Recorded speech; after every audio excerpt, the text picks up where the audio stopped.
I'm out here today. It's prep day, June 14th, and just walked my property today to see if I could find some taller shadows so that we can get a clearer marking of the solstice. And so one thing I did find was this flagpole that I had in a scrap pile of some metal, and fortunately it was able to slide right over the T-post I had.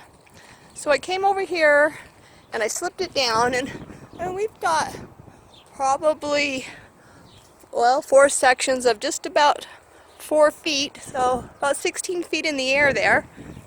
And so you can see the shadow that it's casting. Now and the nice thing is I can slip this off and still have my spring readings for my equinox. This was the last day of the 360, so on the short stick. So now we're several minutes past midday, and that's why the shadow is clear over here now. But this was the midday reading of the shadow, and what we're going to watch for is it to move closer to this pole and then back out again, and that's how we know what the sun is doing. Oh, let's look at the armillary. The armillary, I mean, you can see that it's negligible. Also, I have the house that I'm going to measure the shadows on. Just trying to find big, tall shadows that might be helpful. And today we have the sun at 74.8 degrees. Yesterday was at 74.7 at my midday, and it'll stay at 74.8 for 2 days. Then after that it goes to 74.9. Then it stays at 74.9 for 10 days. So what is the sun actually doing for 10 days? And this is the 10-day period I think we're most curious about. So that's what I'm doing. Have the pole extension to give us some more height. I'm going to measure on my house. I'll take a picture of that here in a minute. It's on the other side of my yard.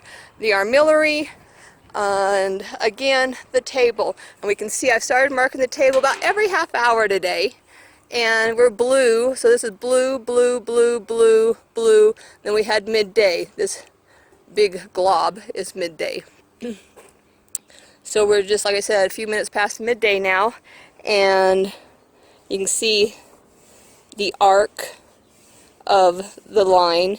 And maybe I'll take a little pencil this evening when we're done, and so you can see which ones are the blue. And then tomorrow I'll use a different color, but we're going to just keep tracking so we can see how the sun moves. Again, this was our equinox line. See how straight it was, and now you see how curved it is. And behind my shop, and I mean it's a 2-story building, so it's pretty tall. And this is the midday mark I made. Here we are probably now 10-15 minutes past midday here. But so there's the midday mark, and then every day at midday we'll just come mark it and see which direction the line is moving. I have it butted up against this concrete, so it's pretty stable where it's at. And that, at least we can see what the sun is doing. I also marked the front of my house. About a half hour past midday, and this is the front of my shop. My phone was getting overheated. So here's the mark I made at midday. It was this corner shadow. So this is how much it's moved. So the shadow behind the shop is shrinking up closer to the house, and the front of the shop is growing longer. This front of the house faces east, and the back of my shop faces west. So the shadows are getting longer towards the east as the sun is moving towards the west. And then I also came over here and made a mark on the other corner right here. We can see the sun has moved quite a bit since that mark. So just kind of front and back of the house, and we'll just keep it marked. You know, if we're going to meet with our Father when He has made the appointment for us, we kind of need to know when that is. And I think He gave us plenty of information between our prophets that we should be able to figure this out. We've lost the learning of the heavens, and so that's what we're attempting to do here, is just learn. There's really no agenda except truth. if we have to change what we're doing, it wouldn't be the first time. That's part of growing. You grow as you live and walk in the Word. So until tomorrow, which is Shabbat, Shalom, Shalom.